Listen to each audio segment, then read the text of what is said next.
ठीक है। ये आज का जो आर्टिकल है ये आइडियोलॉजिकल शिफ्ट बताता है। इसका हेडिंग आइडियोलॉजिकल शिफ्ट का मतलब ये होता है कि बहुत लोगों की आइडियोलॉजी शिफ्ट होते रहती है।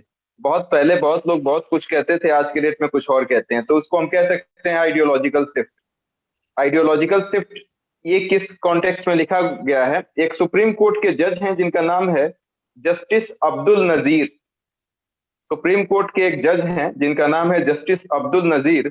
उन्होंने एक हैदराबाद में किसी टॉपिक पे उनको बोलने के लिए बुलाया गया था, और उस टॉपिक का नाम था decolonisation of the Indian legal system. Decolonisation of Indian legal system, इसका बहुत सिंपल सा मतलब है डी। देखो, जो ब्रिटिशर आए थे तो आपके यहाँ कॉलोनी को स्टैब्लिश किए थे, और कॉलोनियल रूल चल रहा था। तो अभी ऐसा कहा जाता है कि जो हमारा लीगल सिस्टम है ना कहीं कॉलोनियल रूल से ही अफेक्टेड है। तो decolonisation of Indian legal system का मतलब यही हुआ कि किस तरीके से कॉलोनियल रूल को हम रूट आउट करें। अभी यदि कुछ ऐसी चीजें हैं जो हम कहीं ना कहीं ब्रिटिश जो करते थे यहाँ पे आके, वही चीज हमने अभी भी अडॉप्ट किया है, तो उसको खत्म करना मतलब कॉलोनियल रूल को खत्म करने को। कॉलोनियल रूल का अपोजिट होता है डी कॉलोनियल। मतलब जिससे रिजर्वेशन का उल्टा डी रिजर्वेशन होता है, इसी तरीके से एक कोलोनाइजेशन का उल्टा होता है डी कोलोनाइजेशन। तो decolonisation of Indian legal system पे उनको टॉपिक दिया गया था, जिसमें उन्होंने बात किया था। हालांकि एक और बात लिखता है कि अखिल भारतीय अधिवक्ता परिषद, अधिवक्ता मतलब ये लॉयर होते हैं।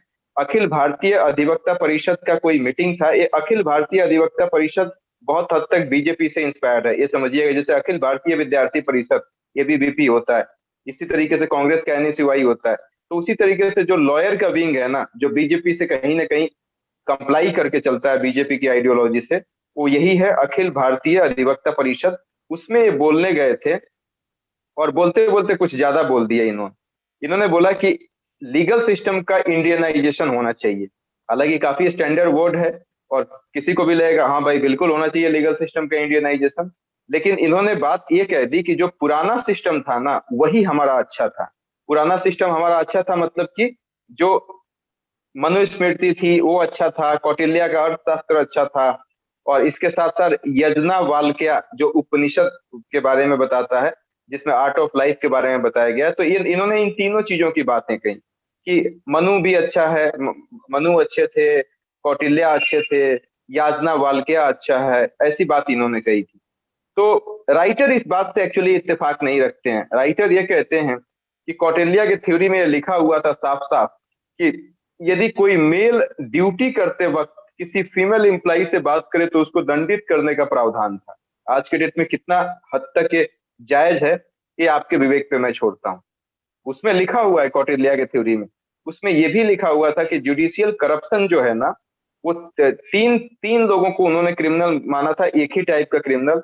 एक ऐसा क्रिमिनल जो करप्ट जज हो जाता है, मतलब एक ऐसा जज जो करप्ट हो जाता है, एक ऐसा विटनेस जो झूठी गवाही देता है, और एक ऐसा आदमी जो ब्राह्मण को मार देता है। तो ये तीनों ही क्रिमिनल एक्टिविटीज में आता था। जैसे कोई ब्राह्मण की हत्या कर देता है वो भी एक क्रिमिनल एक्टिविटीज है, कोई झूठी गवाही देता है किसी के खिलाफ वो भी क्रिमिनल एक्टिविटीज है, और कोई जज करप्ट हो जाता है वो भी एक क्रिमिनल एक्टिविटी। तो इसकी बात की गई है। इसके बाद इन्होंने राइटर किस तरीके से क्रिटिसाइज किया है मैं बताता हूँ। एक चीज और छूटता है, उसको सुन लो। इन्होंने बोला है कि जब कॉन्स्टिट्यूएंट असेंबली हमारी बन रही थी, जब कॉन्स्टिट्यूशन को फ्रेम किया जा रहा था, कॉन्स्टिट्यूशन को बनाने की बात कही जा रही थी, तो बहुत सारे लोगों ने बहुत कुछ कहा। इसमें एक पंडित गोविंद मालवीय थे। उन्होंने ये बोला, जैसे आप देखते हैं ना कॉन्स्टिट्यूशन में प्रियम्बल में लिखा रहता है we the people of India. तो उसमें इन्होंने ये बोला कि we the people of India को नहीं रख के हम ये रखते कि बाय द ग्रेस ऑफ परमेश्वर the supreme being lord of universe. ये रखने की बात कही गई थी, लेकिन नहीं रखा गया। इन्होंने, जिनका नाम था पीडी गोविंद मालवीय। उसके बाद महावीर त्यागी ने क्या बोला कि पॉलिटिकल फ्रीडम के साथ साथ स्पिरिचुअल फ्रीडम की भी जरूरत होती है, और वो भी होता तो ज्यादा अच्छा होता। पॉलिटिकल फ्रीडम से पहले स्पिरिचुअल फ्रीडम की जरूरत थी। और इसके साथ साथ लोकनाथ मिश्रा है, उन्होंने तो ये बोला था कि ये तो हिंदू धर्म का कंप्लीट एनिहिलेशन हो गया, मतलब हिंदू धर्म खत्म हो गया, क्योंकि कॉन्स्टिट्यूशन में तो किसी रिलीजन का जिक्र नहीं किया हुआ है। तो उन्होंने हिंदुइज्म से ज्यादा ग्रसित होंगे वो, तो उन्होंने बोला कि ये तो हिंदू धर्म का पूरा खत्म हो गया कॉन्स्टिट्यूशन के थ्रू। और एचबी कामत ने एक बहुत अच्छी बात कही, उस यहीं पे आर्टिकल का मेन आत्मा है।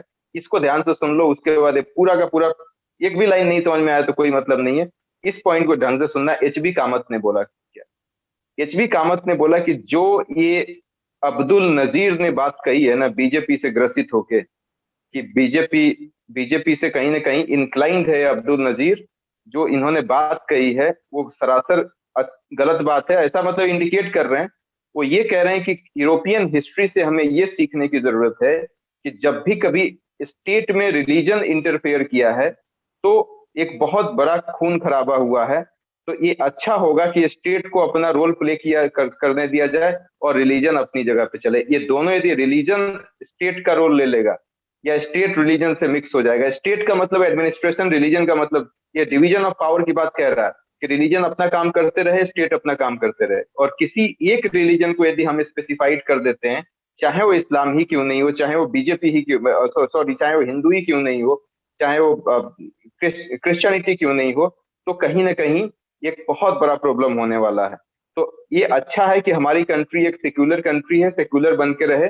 यदि आप कोई स्पेसिफिक रिलीजन दे देंगे ना, तो रेडिकलाइजेशन होना चालू हो जाएगा। राइटर ने एग्जाम्पल दिया है, जैसे पाकिस्तान का ऑफिशियल रिलीजन शायद इस्लाम है, बांग्लादेश का भी इस्लाम है, मतलब मुस्लिम रिलीजन है। तो इसी वजह से देखिए कितना ज्यादा रेडिकलाइजेशन होता है वहां पे। पाकिस्तान में देख लीजिएगा या बांग्लादेश में भी देख लीजिए, वहां पे भी प्रॉब्लम होते रहता है। इंडिया में कम से कम है। इंडिया में रिलीजन के नाम पे बहुत जबरदस्त खून खराबा तो नहीं होता है, हालांकि थोड़ा बहुत टेंशन तो फिर भी चलते रहता है अलग अलग जगह पे। तो राइटर इस बात के बिल्कुल पक्ष में नहीं है कि जो चर्च के लोग हैं जिस तरीके से वो कंट्रोल करते थे गवर्नमेंट को, इस तरीके से आज के डेट में रिलीजन कंट्रोल करे गवर्नमेंट को। जैसे आज आज का जो बीजेपी है, हिंदुत्व को लेके वो चल रहे हैं, तो उनको लगता है कि ये रिलीजन में, ये रिलीजन को एडमिनिस्ट्रेशन में आप मिक्स कर दो, सब चीज ठीक हो जाएगा। लेकिन ऐसा नहीं है। यदि इंडिया में हिंदुत्व को ही लेके चले कि हमारा रिलीजन हिंदू है, ऑफिशियल कॉन्स्टिट्यूशन में लिख दिया जाए कि ऑफिशियल रिलीजन हमारा हिंदू है, तो कहीं ना कहीं हो सकता है यहाँ पे भी रेडिकलाइजेशन हो जाएगा। राइटर इस बात की पुष्टि करते हैं कि इंडिया में बहुत अच्छा है कि सेकुलर कंट्री है, अपना कोई रिलीजन नहीं है हमारा, हम सब रिलीजन को इक्वल रिस्पेक्ट देते हैं। तो ये आर्टिकल यहीं पे खत्म हो जाता है। इसको आप कभी लीगल, क्या बोलते हैं, जीएस पेपर वन में जो सोसाइटी से रिलेटेड जो पार्ट आता है, आप उसमें इस आर्टिकल को रिलेट कर सकते हो। इतना ही चीजें हैं। हालांकि एक और चीज लास्ट में राइटर बोलता है, वो मैं आपको ऐसे ही बता देता हूँ। उन्होंने ये बोला है ना कि कुछ ऐसे ऐसे कुछ जजेस होते हैं जो सीधे सीधे तौर पे ना खुलेआम तारीफ कर देते हैं। जैसे इन्होंने एक एग्जांपल दिया है अरुण मिश्रा करके, उन्होंने मोदी को बोला था कि versatile genius who thinks globally but acts locally, मतलब एक वर्सटाइल जीनियस बता दिया नरेंद्र मोदी को। और इसके साथ साथ फरवरी 2021 में जस्टिस एम आर शाह ने बोला था मोदी को कि he is a popular, he is a loved, he is vibrant and he is visionary.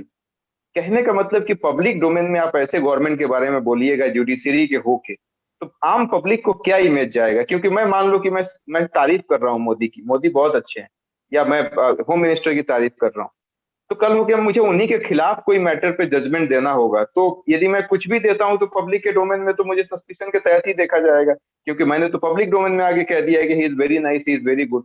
तो इससे ना लोगों को रिफ्रेन करना चाहिए। जुडिशरी में एटलीस्ट जो लोग हैं, उनको गवर्नमेंट के बारे में कुछ भी डायरेक्टली, देखो आपका पर्सनल ओपिनियन है, दैट इज गुड, आप पर्सनल ओपिनियन पर्सनल लेवल तक रखो ना, उसको पब्लिक डोमेन में बोलने की जरूरत नहीं है कि ये बहुत वाइब्रेंट हैं या बहुत बहुत वर्सटाइल जीनियस हैं।